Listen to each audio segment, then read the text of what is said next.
We're incredibly grateful for your support.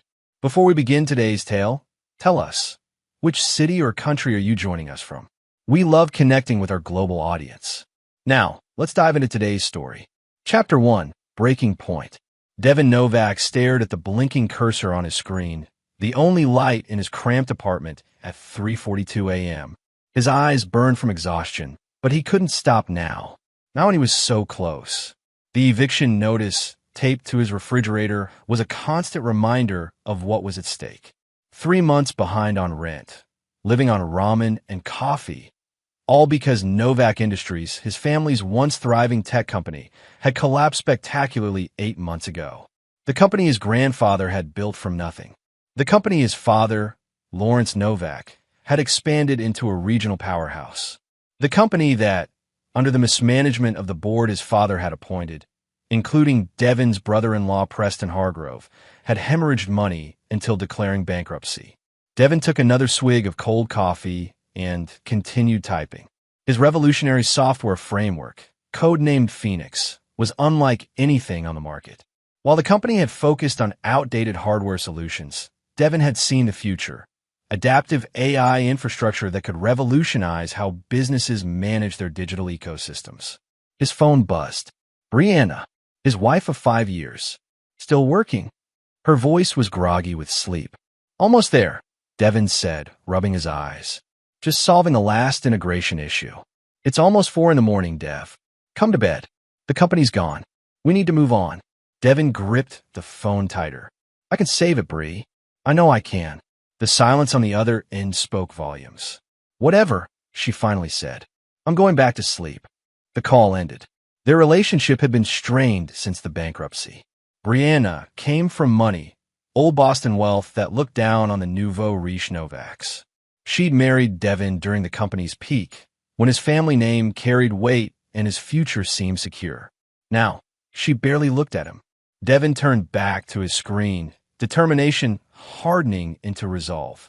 He would save the company, not just for himself, but to prove everyone wrong. His father, who always favored his sister Melody, the board who ignored his warnings about their outdated business model, and yes, even Brianna, whose faith in him had evaporated with her bank account. 3 hours later, as dawn broke over Boston, Devin finally executed the final test sequence. The program ran flawlessly, adapting to each simulated environment, learning, evolving. Phoenix wasn't just functional, it was revolutionary. He leaned back in his chair, a mixture of exhaustion and exhilaration washing over him. Now he just needed someone to listen. 2 weeks later, Devin stood before Stone Venture Partners, a mid-sized investment firm that specialized in reviving distressed companies.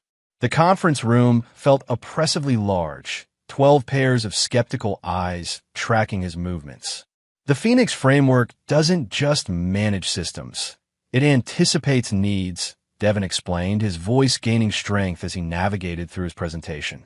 It learns from user behavior, adapts to shifting demands, and allocates resources dynamically. In our tests, it reduced overhead by 78% while increasing productivity by 61%. Theodore Stone, the firm's notoriously hard-to-impress founder, leaned forward. And you developed this entirely yourself? After Novak Industries went under? Yes. The company refused to invest in this direction. They were too committed to hardware solutions. Devin didn't mention the screaming matches with the board, the late nights, the warnings that went unheeded. Why bring it to us? Asked Stone. Why not sell it to one of the tech giants? Devin's jaw tightened. Because I want to save my family's company. This is Novak Technology. It should revive Novak Industries. Stone exchanged glances with his partners. Ambitious. But why should we trust the architect of a failed company with our investment? I wasn't running Novak Industries when it failed, Devin said evenly. My ideas were systematically ignored. The Phoenix framework proves I was right. I'm offering you the opportunity to be part of the most significant technological advancement in enterprise software this decade. The meeting stretched for 3 more hours, with Devin answering increasingly technical questions. By the end, Theodore Stone's skepticism had transformed into calculated interest. We'll need our technical team to evaluate the framework thoroughly, Stone said, as the meeting concluded. But preliminary impressions are promising. If everything checks out, we might have a basis for a deal. As Devin packed up his materials, he noticed a text from Brianna. How did it go? For the first time in months, Devin allowed himself a small smile as he typed his response. They're interested. Very interested. The reply came almost immediately. That's amazing. Let's celebrate tonight. I miss the real you. Devin stared at the message, a strange feeling settling in his stomach. The real him had never left. He'd been fighting for their future while she'd been distant and dismissive. But now, with potential success on the horizon, she was suddenly supportive again. He pushed the thought away. Tonight, he would celebrate this small victory. Tomorrow, he would continue the fight to reclaim what was rightfully his. Chapter 2. Resurrection. 3 months later, Novak Industries rose from its ashes. Stone Venture Partners had provided $30 million in funding to acquire the company's assets out of bankruptcy and relaunch with Devin's Phoenix Framework as its flagship product. The former headquarters, a glass and steel building in downtown Boston, was alive again, though operating with a skeleton crew of 50 employees instead of the previous 300. Devin's office overlooked the Charles River, a substantial upgrade from his previous workspace. On his desk sat framed articles from tech publications heralding Phoenix as groundbreaking and industry redefining. Initial client acquisitions had exceeded projections by 340%. Brianna had transformed as well. Gone was the distant, disappointed wife. In her place was an enthusiastic partner who suddenly took interest in every aspect of the business. She'd redecorated their new penthouse apartment, thrown dinner parties for potential investors, and become the perfect corporate spouse. Devin should have been elated. Instead, a nagging suspicion clouded his accomplishments. Mr. Novak? His assistant's voice came through the intercom. Mr. Stone is on line 1. Devin picked up the phone. Theodore, good to hear from you. The numbers just came in, Stone said without preamble. Third quarter revenue projections have been revised upward to $78 million. Phoenix is exceeding every benchmark. That's what I promised you, Devin replied. Indeed, the board wants to accelerate expansion. We're voting next week on opening offices in Silicon Valley and Austin. I've already identified potential locations and talent pools in both markets, Devin said. I can have detailed proposals ready by Monday. Perfect. Stone paused. One more thing. Your father called me. Devin's grip tightened on the phone. What did Lawrence want? To congratulate us on the company's revival. He mentioned hosting a family dinner this weekend to celebrate the company's success. The invitation wasn't surprising. Lawrence Novak, despite his faults, was nothing if not image-conscious. The family patriarch would want to associate himself with his son's success, despite having done nothing to support it. I see, Devin said neutrally. It might be worth attending, Stone suggested. Family politics aside, Lawrence Novak still has connections that could benefit us. I'll consider it, Devin replied, ending the call shortly after. He swiveled his chair to face the window, watching boats navigate the river below. His relationship with his father had always been complicated. Lawrence had built Novak Industries into a regional power, but had always treated Devin as an afterthought. His sister Melody, despite having no interest or aptitude for technology, had always been the favorite. Appointed to executive positions she wasn't qualified for, given preferential treatment in family matters. When Devin had warned about the company's outdated direction, Lawrence had dismissed him as pessimistic and lacking vision. When competitors began eating into their market share, Devin's suggested pivots were rejected as panic reactions. And when the company finally faced bankruptcy, Lawrence had blamed market conditions rather than acknowledging the strategic failures Devin had predicted. Now, with Devin's success apparent, Lawrence wanted to play the proud father. The hypocrisy was galling. His office door opened, and Brianna walked in, radiant in an expensive new dress. I just got off the phone with your father, she said, excitement evident in her voice. We're having dinner at the estate this Saturday to celebrate. The whole family will be there. Devin raised an eyebrow. He called you directly? We've been talking more lately, Brianna said with a casual wave. He's really proud of what you've accomplished, Dev. This is your moment. Funny how his pride only materializes after the success is undeniable, Devin muttered.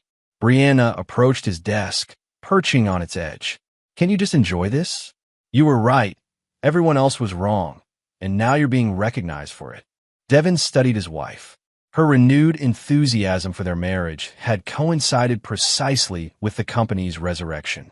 The designer clothes, the social engagements, the sudden interest in his work, all had returned with their improved financial situation. I suppose I should be grateful for the recognition, he said carefully, even if it's belated. That's the spirit. Brianna leaned down to kiss him. I need to run. I'm meeting Melody for lunch. We're planning a surprise for the dinner.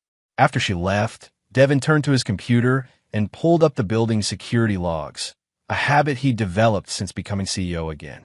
His paranoia had saved him once. He wouldn't abandon it now.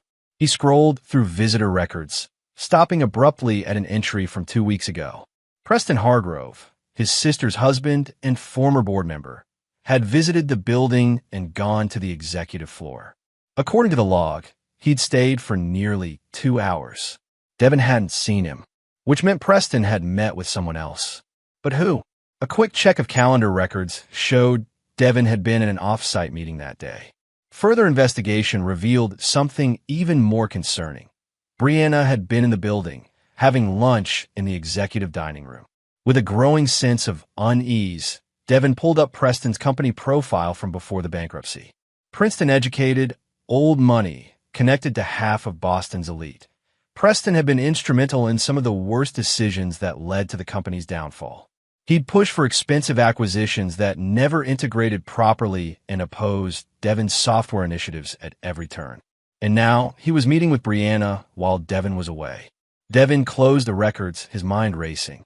He needed more information before jumping to conclusions. But one thing was certain. The upcoming family dinner wasn't just a celebration. Something else was happening behind the scenes, and he needed to find out what. Chapter 3: Betrayal. The Novak estate sprawled across 3 acres in Brookline, a monument to Lawrence Novak's success and ego. Manicured gardens surrounded the colonial mansion, and a circular driveway accommodated the luxury vehicles of arriving guests. Devin parked his Tesla behind his sister's Range Rover, steeling himself for the evening ahead. Remember, this is your night, Brianna said as they walked toward the entrance. She wore a stunning red dress that had arrived that morning from a boutique Devin didn't recognize, along with a diamond necklace he didn't recall purchasing. Your success, your vindication. Our success, Devin corrected automatically, though the words felt hollow. Something had shifted between them, a subtle realignment he couldn't quite define. Lawrence greeted them at the door, his imposing figure somewhat diminished by age but still commanding. At 68, his hair had gone completely white, but his piercing blue eyes, so like Devin's own, remained sharp. The man of the hour, Lawrence declared, embracing Devin with uncharacteristic warmth. I always knew you had it in you, son. The blatant line made Devin's jaw clench, but he returned the embrace. Thank you for hosting, Dad. Brianna, radiant as always, Lawrence continued, kissing her cheek. That necklace is exquisite. A gift from a dear friend, she replied with a smile that didn't reach her eyes. For the occasion. Inside, the gathering was larger than Devin had expected. Beyond family, Lawrence had invited board members from Novak Industries' pre-bankruptcy days, several prominent Boston businessmen, and even Theodore Stone. The message was clear. Lawrence was publicly aligning himself with Devin's success while simultaneously reminding everyone of his own legacy. Melody approached, champagne in hand, her husband Preston trailing behind her. At 35, 2 years older than Devin, Melody had inherited their mother's striking beauty and their father's shrewd calculation. Little brother, she said, embracing him, the tech genius himself. I always said you'd do something remarkable one day. Another lie. Melody had consistently undermined him at board meetings, supporting her husband's opposing vision for the company. Melody, Preston. Devin nodded to his brother-in-law, who offered a tight smile in return. Quite the turnaround, Preston said. Stone Venture Partners must be thrilled with their investment. They are, Devin confirmed, as are our clients. The Phoenix framework has exceeded every projection. I'd love to hear more about the technical details, Preston said with practiced interest. Perhaps we could meet for lunch next week? Before Devin could respond, Lawrence tapped a knife against his crystal glass, calling for attention. The gathering moved to the dining room, where an elaborate meal awaited. Devin found himself seated at Lawrence's right hand, the position of honor, with Brianna beside him.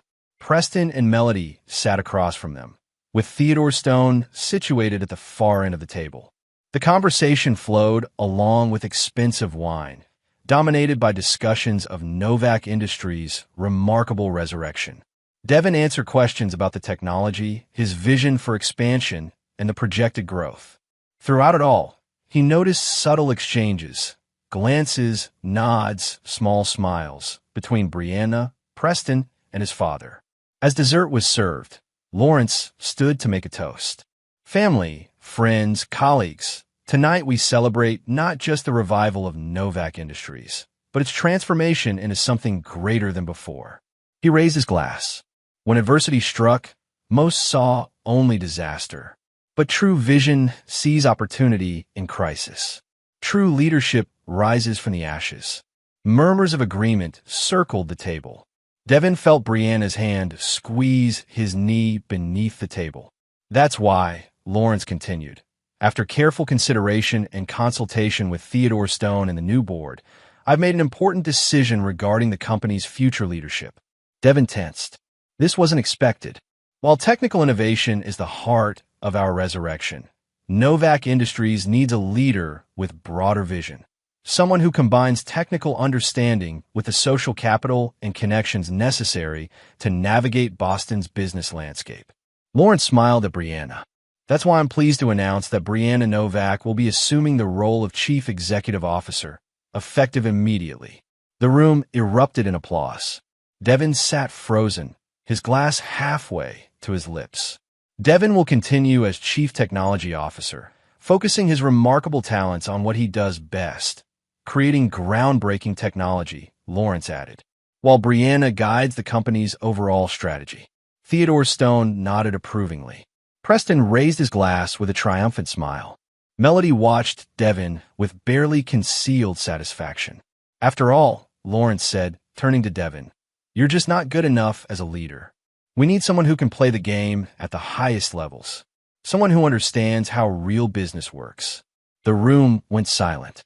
Lawrence seemed to realize his mistake, attempting to recover by adding, which isn't to diminish your contribution, son. But the damage was done. The truth had slipped out. This wasn't recognition. It was another dismissal dressed as promotion. Lawrence reached into his pocket and pulled out a folded check. For your extraordinary effort, he said, handing it to Devin. Devin unfolded it. $5,000. A pittance compared to what Phoenix was already worth. You've positioned the company for success, Lawrence continued, oblivious to the insult. Now it's time to let Brianna take it to the next level. Devin looked at his wife, who met his gaze with an expression that mingled apology with ambition. I was going to tell you, she whispered. After the announcement, clarity struck Devin with devastating force. The meetings with Preston, the renewed interest in his work, the expensive clothes, the diamond necklace from a dear friend. It all made perfect sense now. While he'd been fighting to save the company, they'd been plotting to take it from him. Devin stood abruptly, silencing the room. Thank you for the dinner, he said quietly. And the check. If you'll excuse me, I have work to do. Without waiting for a response, he walked out, ignoring Brianna's call to wait. As he reached his car, his phone buzzed with a message from Theodore Stone. We should talk tomorrow. This transition will be smooth if we all cooperate. Devin drove home in silence, his mind clear for the first time in months. By the time he reached their penthouse, he had already formulated the beginnings of a plan. He packed an overnight bag, collected his essential electronics, and transferred funds to a separate account he'd maintained since the bankruptcy, a precaution that now seemed prescient. As he prepared to leave, he noticed a framed photo on their bedside table, Devin and Brianna on their wedding day, both smiling for a future that now would never be. He placed it face down before walking out. By the time Brianna returned home, Devin was long gone. And on his laptop, a single program ran silently in the background. The first protocol of a contingency he designed but never thought he'd need to use. Chapter 4. Countermeasures. Devin checked into the Royal Sonesta under a different name, a small hotel overlooking the Charles River that offered both anonymity and proximity to Novak Industries. He needed to be close to monitor the situation while remaining unseen. The suite's dining table had been transformed into a command center. 3 laptops running various programs, each tracking different aspects of his developing Counter-Strike. On the wall, printouts of financial records, corporate bylaws, and communications formed a growing web of connections. 3 days had passed since the dinner. 3 days of careful planning, of leveraging hidden assets, and calling in favors from industry contacts who owed him for past courtesies. 3 days of watching as Brianna, Preston, and Lawrence attempted to consolidate their control over his company. His phone rang, Theodore Stone for the 12th time. Devin let it go to voicemail again. The time for negotiation had passed the moment they'd plotted behind his back. A knock at the door pulled his attention away from the screens. Placing his hand on the small pistol he'd acquired the previous day. Legal, registered, but a necessary precaution given the stakes. Devin approached the door and checked the peephole. A slender woman with copper-red hair and familiar green eyes stood in the hallway. Devin opened the door. "Alexandra, how did you find me?" Alexandra Russo, Alex to her friends, stepped into the suite without waiting for an invitation, her critical gaze sweeping over his makeshift headquarters. At 31, she was Devin's oldest friend, a brilliant cybersecurity specialist he'd met in college, and one of the few people who had supported his vision from the beginning. "Please," she scoffed, "you used your backup identity, the one you created during our InfoSEC final project. Did you really think I wouldn't remember Benjamin Dover? Juvenile name aside, you're not that hard to track if someone knows where to look." Devin secured the door. "I wasn't hiding from you. No, just from your wife, father, sister, and the entire board of your company." Alex dropped her messenger bag on a chair. "You've caused quite the stir, vanishing like that. Brianna's worried sick. Worried her asset has gone rogue. More likely," Devin muttered. Alex studied the wall of documents. "So it's true? They staged a corporate coup. They've been planning it for weeks, possibly months." Devin returned to his laptops. "Preston's been meeting with Brianna secretly. My father restructured the voting rights before the announcement, and Stone Venture Partners knew about it in advance." "Damn." Alex sat across from him. "What are you going to do?" "What I do best. Solve complex problems with elegant solutions." Devin turned one of the screens toward her. "I built Phoenix with certain contingencies." Alex leaned forward, scanning the code visible on the screen. Her eyes widened. "You built a backdoor into your own system? That's prudent, as it turns out." Devin's expression was grim. "Phoenix isn't just managing their systems, it's watching them." "And what exactly are you looking for?" "Leverage." Devin pulled up another window, showing financial transactions. "They think they've outmaneuvered me, but they didn't build the system they're now using. I have access to every document, email, transaction." "And you found something?" Devin nodded slowly. "Preston's been diverting development funds through shell companies. Small amounts, carefully hidden, but a pattern emerges if you know where to look. Meanwhile, Brianna's been meeting with competitors. And my father." He hesitated. "My father altered his will last month. Left everything to Melody." Alex's expression softened with understanding. "So, it's not just professional. It's personal. It's always been both." Devin closed the laptop. "They didn't just take my company, Alex. They want to erase me entirely. So, this is about revenge. Justice," Devin corrected, "and protection. They'll destroy everything I've built if I don't stop them." Alex was silent for a moment, considering. "What do you need from me?" "Access to Preston's private server. He keeps a separate system for his personal files, outside the Phoenix framework. And when you get that access, what's the endgame, Devin?" Devin met her gaze directly. "I'm going to take back what's mine, and I'm going to make sure they can never do this to anyone else." Alex nodded slowly. "I'll help you, but with one condition: no one gets physically hurt. I won't be part of anything that crosses that line." "This isn't about violence," Devin assured her. It's about truth. All I'm going to do is reveal what they've been hiding. As Alex began setting up her equipment, Devin returned to his monitoring programs. On one screen, a notification indicated an emergency board meeting scheduled for the following morning. The agenda: CTO position reassessment. They weren't just taking his company, they were eliminating him entirely. Alex, Devin said quietly, we need to accelerate the timeline. Across town, in the penthouse Devin had abandoned, Brianna paced nervously while Preston watched from the sofa, nursing a scotch. He's been gone for 3 days, Preston. 3 days. No contact, no response to messages, nothing. Her usually perfectly styled hair was disheveled from running her hands through it repeatedly. What if he does something drastic? Like what? Preston replied, his tone dismissive. Devin's not the drastic action type. He's a thinker, not a doer. That's why this transition was necessary. You don't know him like I do, Brianna insisted. He's changed since the bankruptcy. There's a hardness to him now. Preston stood, approaching her. Listen to me, Bree. Everything is proceeding according to plan. The board supports you. Lawrence has secured the investor backing. By this time tomorrow, Devin will be removed as CTO and offered a generous severance package. He can either accept it or face legal action for abandoning his position. And if he fights back, if he goes public with accusations, who would believe him? The brilliant but unstable technologist, bitter about being passed over, against the united front of the board, the investors, and his own family. Preston placed his hands on her shoulders. We've covered every angle.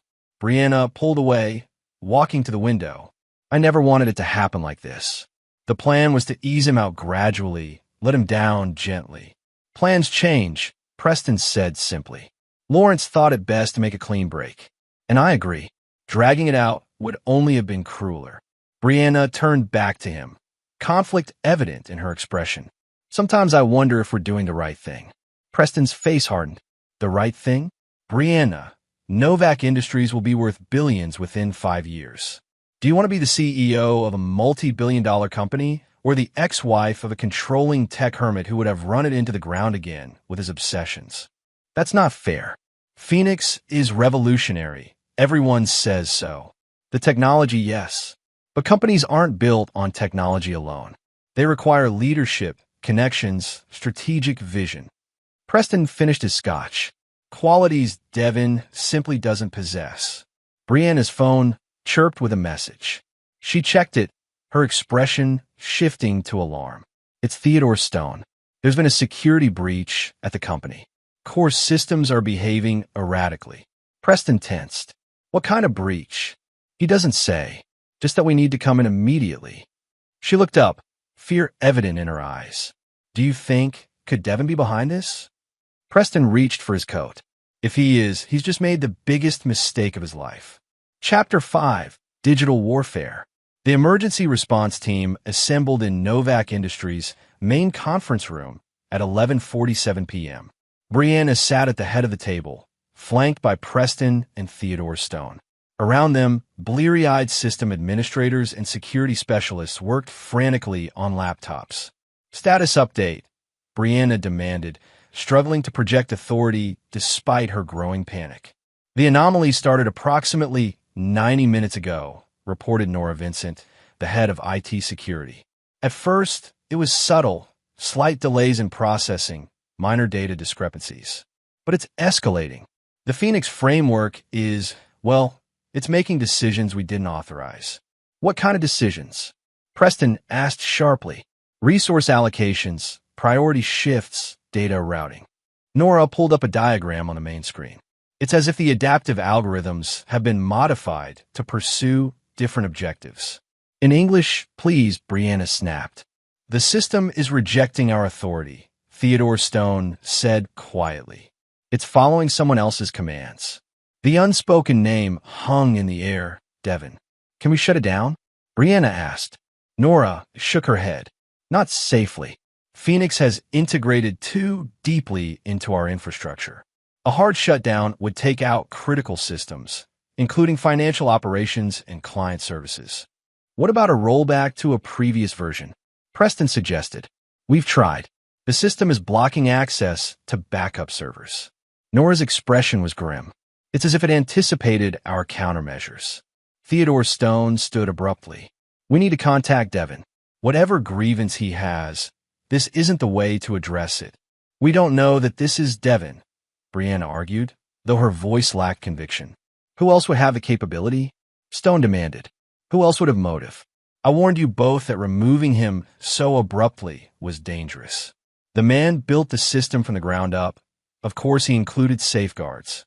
The conference room door opened, and Lawrence Novak entered, his expression thunderous. What the hell is happening to my company? Dad, we're handling it, Brianna began. Handling it. Lawrence cut her off. I've just received calls from 3 major clients reporting service disruptions.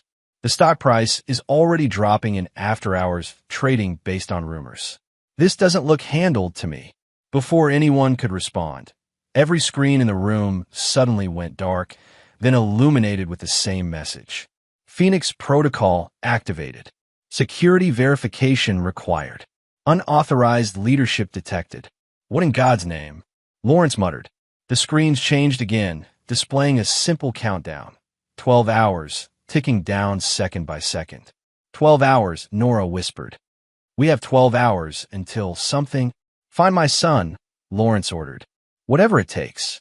Find him and get him to stop this insanity. In a darkened room across the river, Devin watched the chaos unfold through remote monitoring systems. Beside him, Alex typed rapidly, bypassing security protocols to access deeper levels of the company's infrastructure. They're panicking, she reported. Emergency teams called in, executives on site. Your countdown has them spooked. Good, Devin said calmly. Fear makes people careless. The countdown is a bluff, right? Alex glanced at him. Just to keep them distracted while we access the secure servers? Devin's expression remained neutral. Of course. Alex looked unconvinced, but returned to her work. I've almost got access to Preston's private server. His security is better than I expected, but he made a classic mistake, using the same password pattern across multiple systems.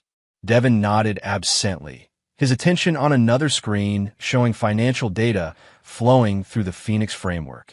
With subtle commands, he was redirecting information, creating a comprehensive map of transactions that told a very different story than the one presented to investors. His phone rang, a number he didn't recognize. After a moment's hesitation, he answered but said nothing. Devin, Melody's voice. We need to talk. There's nothing to discuss, Melody. His voice was cold. Whatever you're doing, it won't end well for anyone, including you. Her tone was urgent but controlled. Come in, let's negotiate properly. Like you negotiated my removal? Like you negotiated behind my back with my wife. Devin's grip tightened on the phone. No thanks. This isn't just about you anymore. Client data is at risk. People's livelihoods. Don't pretend to care about ethics now. Devin cut her off. Not after what you and Preston did. A pause. What exactly do you think we did, Devin? Beyond the coup? Beyond the betrayal?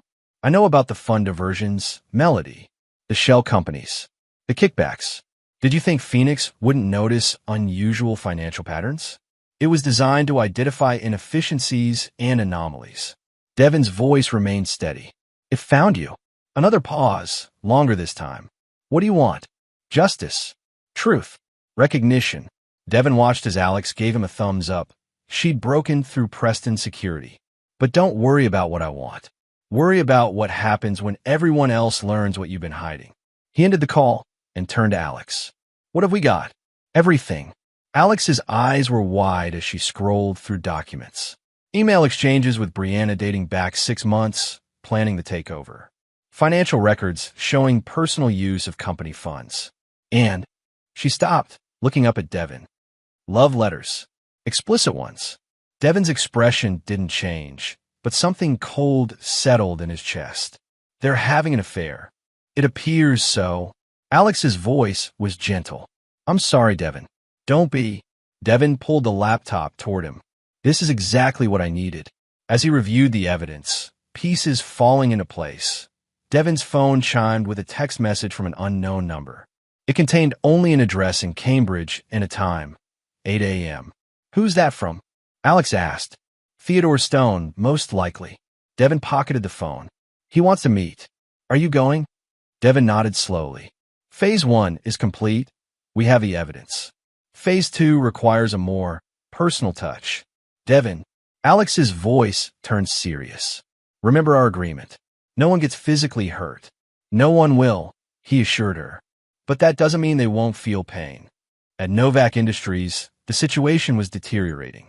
The Phoenix framework had begun isolating critical systems, restricting access to higher-level functions while maintaining basic operations. Attempts to override the protocol had failed, each effort seemingly anticipated and countered by the system. Brianna had retreated to Devin's former office, searching desperately for clues about what he might have planned. Preston paced behind her, agitation evident in every movement. "There must be something," she muttered, rifling through drawers. "Notes, plans, anything. He wouldn't leave evidence lying around," Preston replied. "Not if he planned this." Brianna turned to him, fear giving way to anger. "This is your fault. You pushed for the immediate takeover. You convinced my father-in-law to make the announcement at the dinner." "Our fault," Preston corrected coldly. "Let's not pretend you were an unwilling participant. The CEO position, the power, the money, you wanted it all. I wanted a graceful transition. Not this scorched earth situation." Preston was about to respond when Brianna's phone rang. It was Melody. "I just spoke to Devin," Melody said without preamble when Brianna answered. "Where is he? What did he say?" "He knows, Bri. About the financial irregularities, about the planning behind his back." Melody's voice turned pointed. "About you and Preston." Brianna froze, her eyes darting to Preston. "What exactly did he say?" "Enough to make me think he has proof. He mentioned shell companies, fund diversions, things only someone with deep access would know." "That's impossible," Preston interjected, leaning closer to hear. "Those transactions were completely isolated from company systems." "Well, he knows," Melody snapped. "And if he releases that information, we're not just losing the company. We could face criminal charges." Brianna ended the call, turning to Preston with rising panic. "He knows about us. About everything." Preston's face had gone pale. "Then we need to move faster. Accelerate the recovery efforts. Get control of the system back." "It's too late for that," Brianna interrupted. "Don't you see? He's always been 3 steps ahead of us. We thought we were taking his company, but he's been planning for this possibility all along. So what do you suggest?" Brianna was silent for a moment, calculation replacing fear in her expression. "We need to change the game. If he wants to play with information, we need something more persuasive." "What does that mean?" "It means," Brianna said, her voice hardening, "that we need to remind Devin he's not the only one with leverage." Chapter 6, Collision Course. The Cambridge address led Devin to a small coffee shop tucked away on a side street, the kind of place frequented by students and professors from nearby MIT. At precisely 8 a.m., he walked in, scanning the sparse morning crowd until he spotted Theodore Stone in a corner booth, away from windows. Devin ordered a black coffee before joining him. Neither man spoke as Devin settled into the seat opposite Stone, the ceramic mug warm between his palms. 12 hours, Stone finally said, checking his watch. 9 remaining, according to your countdown. Care to tell me what happens when it reaches 0? Devin took a sip of his coffee. Nothing catastrophic. I'm not a terrorist, Theodore. No, just a man holding a billion-dollar company hostage. Stone leaned forward. This could end your career, Devin. Not just at Novak, anywhere. No company will hire someone who sabotages his own creation. Interesting perspective, Devin replied evenly. I see it differently. I'm protecting my creation from those who would misuse it. Stone studied him. What exactly do you want? Reinstatement as CEO. Full control of the Phoenix framework. Preston removed from any position of influence within a company. And a public acknowledgement of my role in saving Novak Industries. That's a significant reversal of the current situation. The current situation is built on lies, manipulation, and possibly fraud. Devin placed his phone on the table, screen up, displaying financial records. Preston has been diverting development funds to personal accounts through shell companies. My wife has been feeding confidential information to competitors. And my father, he paused. My father has been complicit in all of it. Stone's expression remained carefully neutral as he examined the evidence. These are serious allegations. They're documented facts. Devin took the phone back. Facts I'm prepared to share with the SEC, the board, and the press if necessary. And a countdown, a data protection protocol. When it reaches 0, all evidence of financial irregularities will be automatically transmitted to relevant authorities. Devin's gaze was steady. Unless I enter the cancellation code. Stone was silent for a long moment, considering. You've backed them into a corner. Corner animals are dangerous, Devin. I'm counting on it, Devin replied. I want them desperate.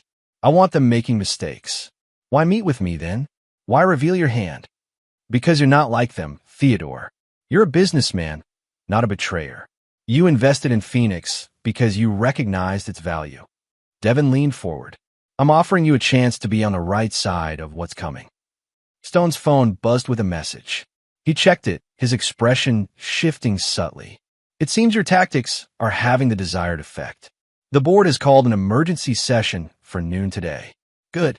They're voting on your termination for cause, citing corporate sabotage. Stone pocketed his phone. If that passes, your legal position weakens considerably. They can't terminate someone who holds the kill switch to their entire operation, Devin pointed out. Perhaps, but they're also exploring other options. Options you may not have anticipated. Devin tensed slightly. What options? I'm not privy to the details. But Brianna seemed confident when she called the meeting. Stone stood, placing a business card on the table. My private number. Call me before you do anything irreversible. After Stone left, Devin remained at the table, unease growing within him. Brianna's confidence suggested she had a counter-move planned, something beyond the digital realm where he held the advantage. His phone buzzed with a message from Alex. Urgent. Return to base. Security breach detected. Devin left immediately, taking an indirect route back to the hotel, watching for signs of surveillance. By the time he reached the Royal Sonesta, his unease had escalated to alarm. The door to his suite was slightly ajar. Drawing his pistol, Devin pushed the door open slowly, scanning the room beyond. The laptops were untouched, still running their monitoring programs. The wall of documents appeared undisturbed.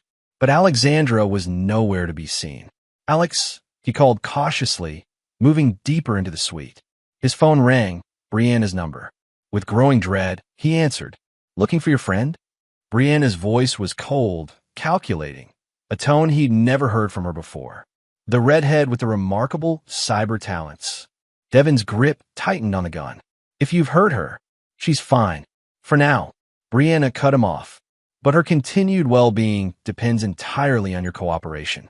This isn't her fight, Brianna. Let her go. Oh, she made it her fight when she helped you hack into private servers and corporate systems. Brianna's voice hardened. You forced my hand, Devin. I try to be reasonable, offering you the CTO position, a generous compensation package, recognition for your work. You try to steal what I built, Devin replied, anger rising. You conspired with Preston behind my back, in every sense of the phrase. A pause. So you know about that too. I know everything. The affair, the planning, the financial diversions, all of it. Devin struggled to keep his voice steady. How long, Brianna? How long have you been betraying me? Betraying you? She gave a harsh laugh. You betrayed yourself, Devin. When the company went bankrupt, you became obsessed, distant, consumed by your work. Preston was there for me. He understood the social dynamics, the importance of connections, the reality of how business actually works. Where is Alexandra? She's safe, as I said, and she'll remain that way if you meet my demands. Brianna's tone shifted to business-like efficiency. Disable whatever countdown you've initiated. Transfer full control of the Phoenix framework back to company servers. Provide all access codes and backdoor protocols you've implemented. And in return, your friend goes free. You receive a generous severance package. And we don't press criminal charges for corporate sabotage and intellectual property theft. Devin weighed his options. The original plan had depended on maintaining control of Phoenix while exposing their wrongdoing. With Alex as leverage, the dynamic had shifted dangerously. "I need proof she's unharmed," he said finally. "Check your email." Devin opened his laptop and found a new message containing a video time-stamped 10 minutes earlier. It showed Alexandra in what appeared to be a hotel room, unharmed but clearly under guard. She looked directly at the camera, her expression a mixture of anger and apology. 6 hours, Brianna continued. "That's your new deadline. Meet our demands by then, or your friend faces charges of criminal hacking that will put her in prison for decades. And don't bother trying to find her. She's well beyond your reach." The call ended, leaving Devin standing alone in the middle of his disrupted operation. The carefully constructed plan he developed was unraveling, the control he thought he had slipping away. His phone chimed with a text from an unknown number. "Black SUV outside. Your father wants to talk. Come alone or Alexandra suffers." Through the window, Devin spotted the vehicle idling at the hotel entrance. 2 men in suits stood beside it, scanning the building. He had lost the initiative. His opponents had identified his vulnerability, not his technology, not his company, but the people he cared about. And they had exploited it ruthlessly. Devin secured his gun, erased critical data from his laptops, and pocketed a small flash drive containing backup evidence. The game had changed, but it wasn't over. They wanted him desperate, reactive, making mistakes out of fear for Alexandra's safety. Instead, they had given him something more dangerous than ambition or vengeance, a purpose beyond himself. As he descended to meet the waiting vehicle, Devin's mind was already formulating a new strategy, one that would require him to appear defeated while executing a more elaborate endgame. A strategy that would save Alexandra, while ensuring those who had betrayed him face consequences far worse than mere exposure. They had escalated beyond business into the personal realm. He would show them exactly what that meant. Chapter 7. Tactical Surrender. The black SUV wound through Boston traffic, its tinted windows concealing Devin from outside view. He sat in the back, flanked by 2 security personnel, professional muscle hired for the occasion, not regular Novak employees. Neither spoke during the 20-minute drive.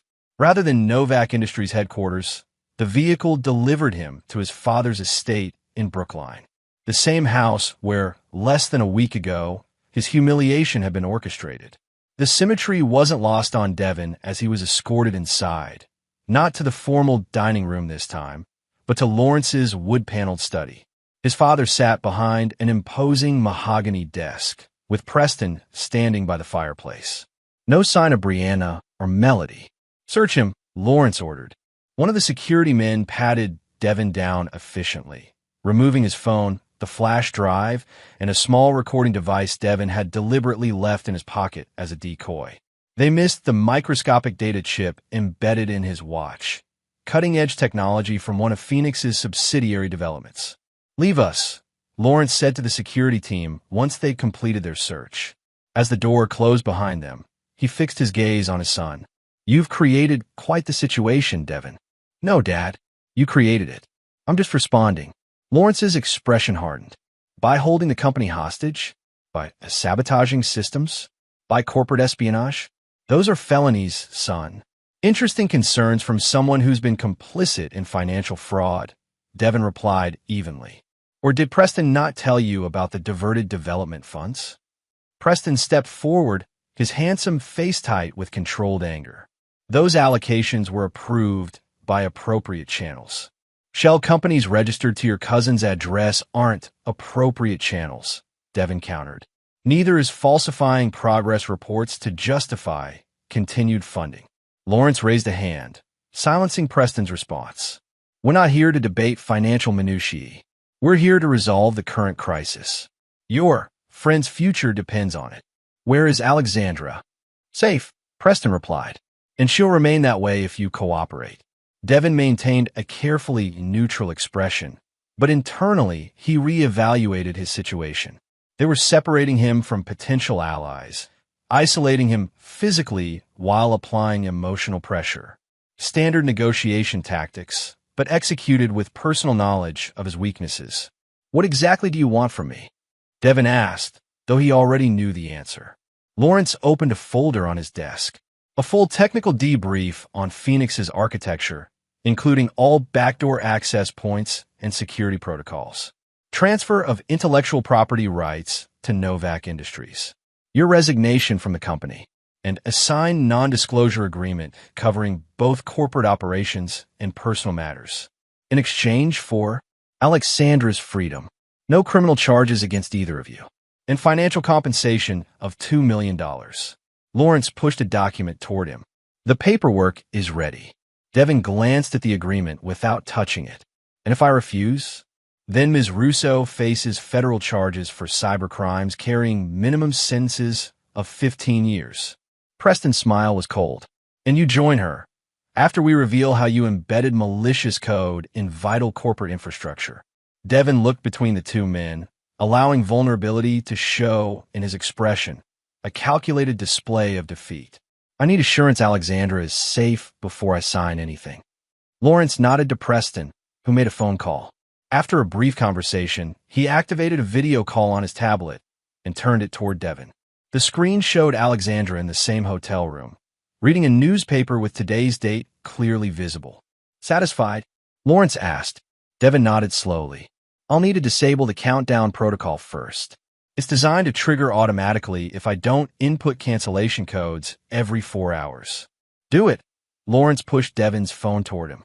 Under supervision, Devin took the phone and carefully entered a series of commands that appeared to deactivate the countdown visible on Novak Industries systems. In reality, he was initiating a secondary protocol, one that would execute more selectively than the original threat. Done, he said, returning the phone. Now the paperwork, Lawrence insisted. Devin took the pen offered to him, studying the document one more time. $2 million is insultingly low for what Phoenix is worth. It's generous considering the circumstances, Preston countered. Signed, and this unfortunate chapter ends for everyone. With deliberate slowness, Devin signed the papers, his signature a fluid motion that concealed the slight pressure of his wrist against the table, activating the data chip in his watch. Lawrence collected the documents with evident satisfaction. A wise decision. I want to see Alexandra released, Devin said firmly. In person, Preston exchanged a glance with Lawrence. That could be arranged. We'll take you to her now. The journey to Alexandra's location was silent, tension filling the vehicle. Devin maintained his defeated posture, shoulders slumped, gaze downcast, the picture of a man who had lost everything. Internally, however, he was tracking their route, noting that they were heading toward Cambridge rather than downtown Boston. The SUV eventually stopped outside a small boutique hotel. Preston led the way inside, with Devin following and the security personnel close behind. They took the elevator to the 4th floor and proceeded to room 418. Preston knocked, and the door was opened by Melody. Inside, Alexandra sat in an armchair, outwardly calm but with tension evident in her posture. When she saw Devin, relief flooded her features briefly before concern replaced it. You signed, she guessed, reading his expression. Devin nodded. It was the only way. Melody gestured to Alexandra. You're free to go. A car is waiting downstairs to take you wherever you wish. Alexandra stood, gathering her belongings. I'm not leaving without Devin. That wasn't the arrangement, Preston said coldly. Devin has other matters to attend to. It's okay, Alex, Devin assured her, his voice gentle. Go. I'll contact you later. Alexandra hesitated, clearly reluctant, but something in Devin's steady gaze convinced her. She approached him, embracing him briefly. Be careful, she whispered. Always, he replied softly, using the momentary proximity to slip the watch from his wrist to hers, the data chip now securely in her possession. As Alexandra departed, Preston turned to Devin. Now, let's complete your technical debrief. Brianna is waiting at headquarters with the IT team. Of course, Devin replied, his demeanor cooperative. I'll explain everything. The apparent surrender was complete. To all observers, Devin Novak had been defeated, outmaneuvered by his family and former allies. But as he was escorted back to the SUV, A subtle smile played at the corners of his mouth. Phase 3 was now in motion, the most devastating counterstrike yet.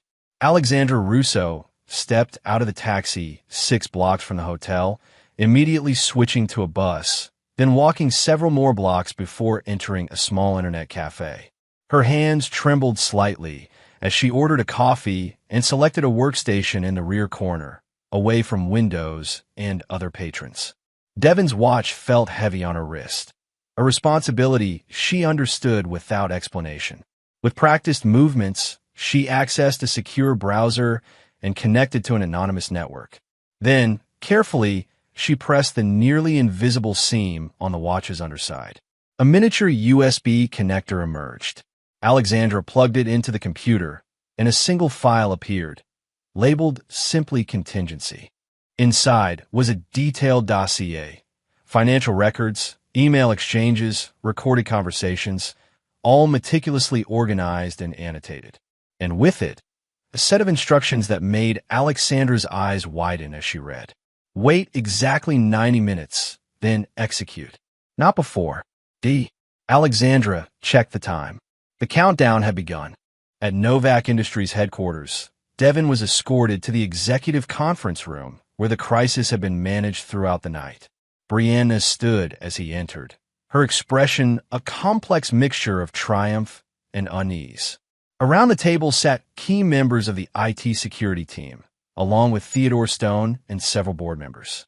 Devon, Brianna greeted him with professional coolness. Thank you for cooperating. We're eager to understand the full extent of Phoenix's architecture. Devon took the offered seat. Of course. Where would you like me to begin? The backdoor protocols, said Nora Vincent, the security chief. How many are there? And how do we permanently remove them? For the next hour, Devon provided detailed technical explanations, most of them accurate, but with subtle misdirections embedded throughout. He described security protocols that existed, but omitted crucial activation sequences. He outlined system architecture while obscuring certain key nodes. The information he provided would allow them to believe they had secured Phoenix while actually leaving several carefully concealed access points intact. Throughout the session, Devon maintained the persona of a defeated innovator reluctantly surrendering his creation. He answered questions directly, offered clarifications when asked, and generally played the role they expected, a brilliant but outmaneuvered technologist accepting the inevitable. One last thing, Nora said as the session was winding down. The adaptive learning algorithms. How do we ensure they don't develop similar autonomous behaviors in the future? You can't, Devon replied honestly. That's the nature of truly adaptive systems. They evolve. The best you can do is establish guardrails and ethical constraints. That's not acceptable, Preston interjected. He had entered midway through the session and now stood by the door, watching Devon with barely concealed hostility. We need absolute control. Then you don't understand what makes Phoenix revolutionary, Devon said simply. Its value comes from its ability to adapt beyond its initial programming. Restrict that, and you have just another management system. We'll take that risk, Brianna declared. Nora, implement control protocols based on Devon's documentation. Restrict the adaptive functions to pre-approved parameters. It won't work, Devon warned. But it's your company now. The subtle emphasis on your company wasn't lost on Brianna, whose expression hardened. Yes, it is, and we'll run it successfully without your interference. Devon checked his watch. Alexandra's original timepiece, swapped during their embrace. If that's all, I believe our agreement included my immediate departure from the company. Theodore Stone, who had been silent throughout the session, finally spoke. Before you go, Devon, I'd like a private word. That's not necessary, Preston began, but Stone cut him off. It wasn't a request, Mr. Hargrove. 5 minutes. Reluctantly, the others filed out, leaving Devon alone with Stone in the conference room. You're not actually surrendering, Stone observed once the door closed. Devon met his gaze steadily. What makes you say that? Because I know people. And people like you. People who build something revolutionary from nothing, who fight when everyone tells them to give up, don't simply walk away when threatened. Stone leaned forward. So what's your real play? You'll find out soon enough, Devin replied. The question is, where will you stand when it happens? Stone studied him carefully. I stand where the best interests of my investment lie. Currently, that's with the existing management structure. And if that structure were to be compromised, then I would reevaluate based on new information. Stone stood. Whatever you're planning, remember that scorched earth tactics rarely benefit anyone. I'm not planning to burn everything down, Devin said as he rose to leave, just to reveal what's been hidden in the darkness. As Devin was escorted from the building, his company ID and access cards confiscated, he maintained the appearance of a man in defeat. But inside, he was counting down the minutes until Alexandra would execute the final phase of his plan. The phase that would change everything. 60 minutes remaining. Then the real counterattack would begin. Chapter 8. System Restore. Exactly 90 minutes after receiving Devin's instructions, Alexandra Russo initiated the contingency protocol. With a few keystrokes, the carefully compiled evidence began flowing to its designated targets: financial regulators, board members, key investors, technology journalists, and law enforcement agencies. Unlike the broad threat of the countdown, this was a surgical strike. Each recipient received only the information relevant to their interests or authorities. Regulators got detailed documentation of financial irregularities. Journalists received evidence of corporate misconduct without compromising client data. Law enforcement received potential criminal violations with supporting evidence. Alexandra watched the automatic confirmations appear on her screen as the files were delivered. Then, as instructed, she activated the second part of the protocol, a dormant program embedded within Phoenix that would systematically expose the manipulation of company resources while preserving core client services. The digital assault was precise, calculated, and devastating. Devin sat in a small cafe across from Novak Industries headquarters, sipping coffee and watching the building through the window. He'd been there for nearly an hour, waiting patiently for the inevitable chaos to erupt. His phone, a new one, purchased with cash after his release, chimed with a message from Alexandra. Package delivered. Confirmations received. Devin allowed himself a small smile. Now came the waiting game. He didn't have to wait long. Within 20 minutes, he observed increased activity at the building's entrance. Security personnel moving with urgency. Executives arriving despite the late hour. His monitoring programs, still running on Alexandra's secure network, showed emergency alerts cascading through the company's communication channels. Another text arrived, this one from Theodore Stone. What have you done? Devin didn't respond. Stone was intelligent enough to figure it out. As the activity at Novak Industries intensified, Devin felt strangely detached from the turmoil he had orchestrated. This wasn't about revenge anymore, at least not entirely. It was about justice, about truth, about establishing that actions had consequences. His phone rang, an unknown number. He answered without speaking. You've made a grave mistake. Lawrence Novak's voice was tight, with barely controlled fury.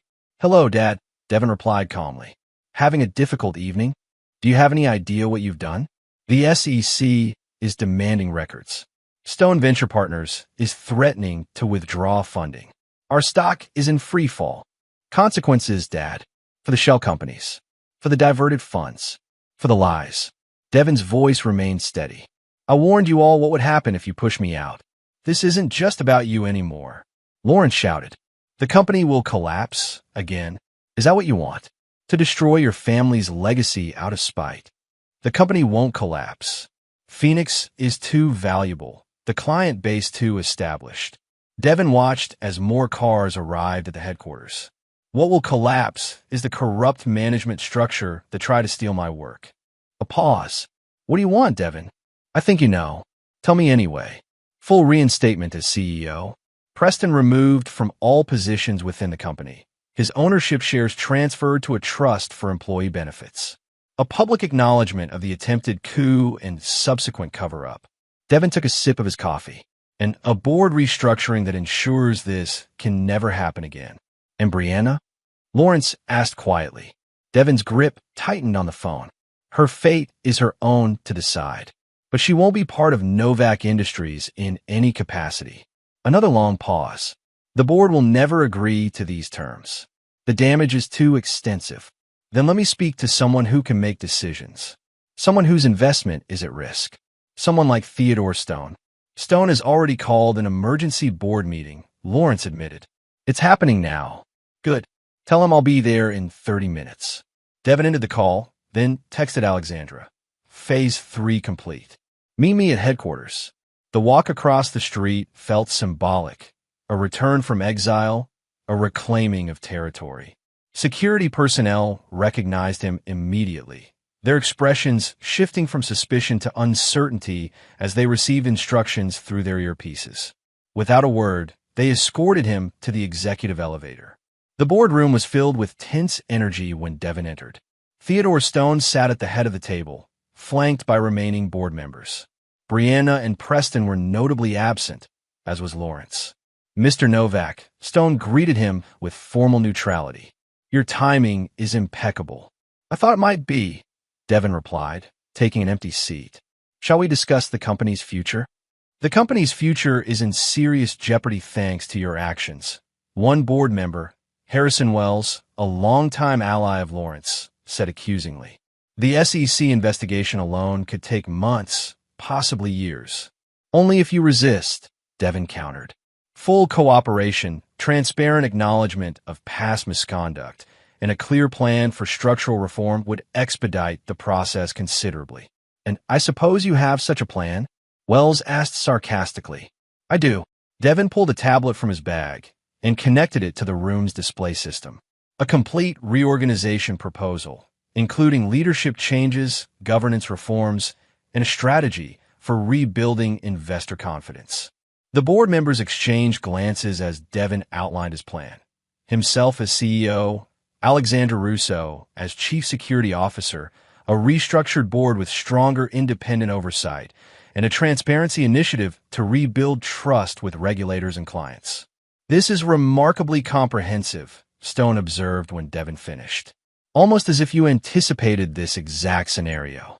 I believe in being prepared, Devin replied simply. And what about the financial damages from today's events? Wells demanded. The stock has dropped 18% already. A temporary setback. My plan includes a stabilization strategy using Phoenix's demonstrated value to key clients. The market will recover once leadership is stabilized and the regulatory issues are addressed transparently. Stone stood, commanding the room's attention. I've reviewed the evidence Mr. Novak has compiled. I've also spoken with our major investors and several key clients. The consensus is clear.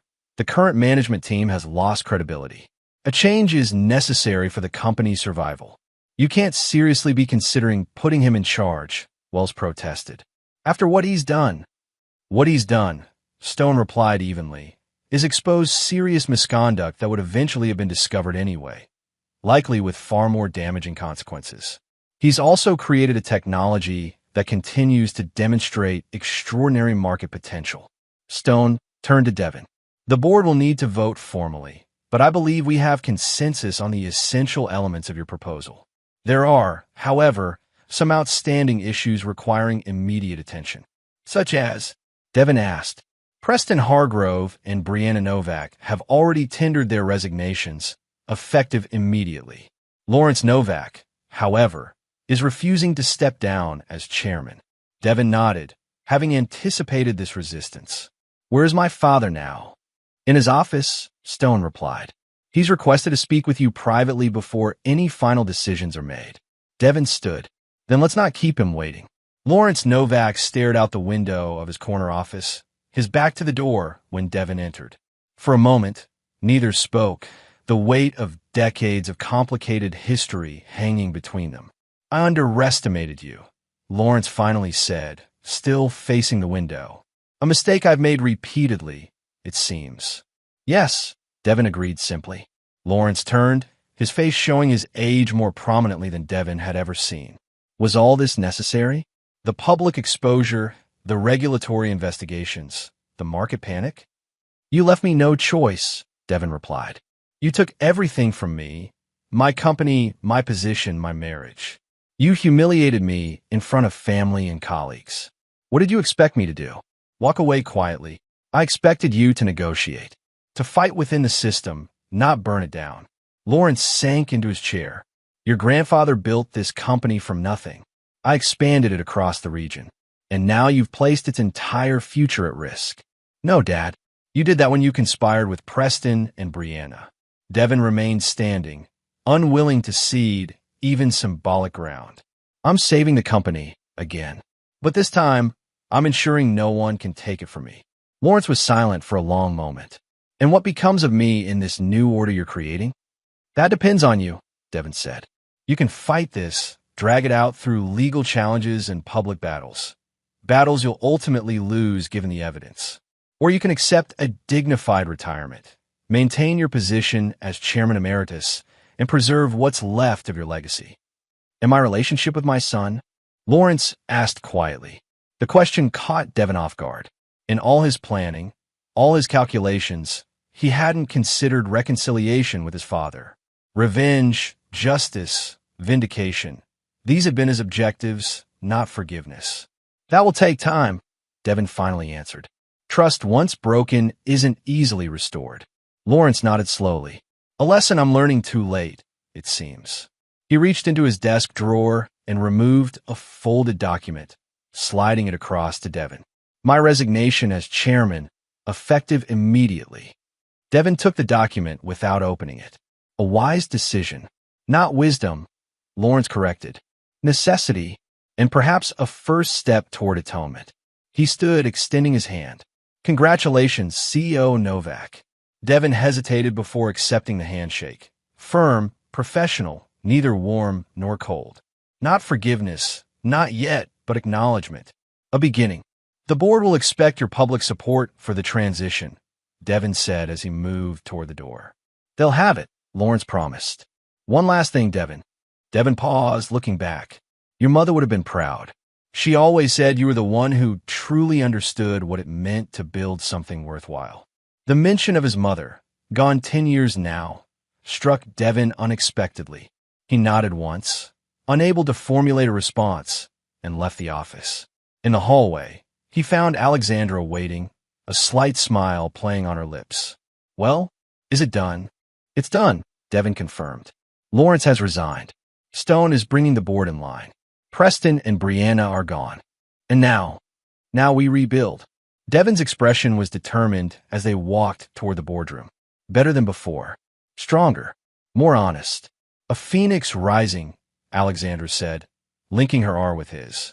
Exactly, Devin agreed as they pushed through the doors together, ready to face whatever challenges lay ahead. Chapter 9, Recoded. 1 year later. The formal announcement came on a crisp October morning, delivered through all major financial news outlets simultaneously. Novak Industries had reported annual profits of $250 million, exceeding projections by 32%. The Phoenix framework had been licensed to over 200 major corporations worldwide. The company's stock had not only recovered from the previous year's crisis, but had surged to record highs.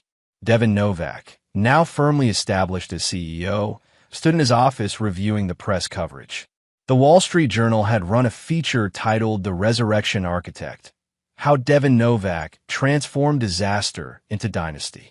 Ford had placed him on their 40 under 40 list. MIT Technology Review had declared Phoenix the most significant enterprise software innovation of the decade. A knock at his door interrupted his reading. Alexandra entered, tablet in hand. The quarterly security audit is complete, she reported. Systems are secure, compliance protocols functioning at optimal levels. Excellent, Devin replied. And the new adaptive enhancements? Performing beyond expectations. Client feedback is overwhelmingly positive. She set her tablet down. We're being compared favorably to every major tech company in the sector. Devin nodded, satisfaction evident in his expression. And our special monitoring protocols? Alexandra's smile turned knowing, still running silently in the background. No unusual activities detected. These special protocols were insurance policies, carefully designed monitoring systems that track potential threats to the company's integrity. After the previous year's events, Devin took no chances with corporate security or governance. Perfect. Devin checked his watch. The board meeting starts in 20 minutes. Walk with me. As they moved through the executive floor, employees nodded respectfully or offered brief greetings. The company culture had transformed under Devin's leadership. More collaborative, more innovative, but also more vigilant. Transparency had become a core value, with regular all-hands meetings where financials and strategic decisions were openly discussed. Have you heard from your father recently? Alexandra asked as they waited for the elevator. He called last week from his place in Florida, Devin replied.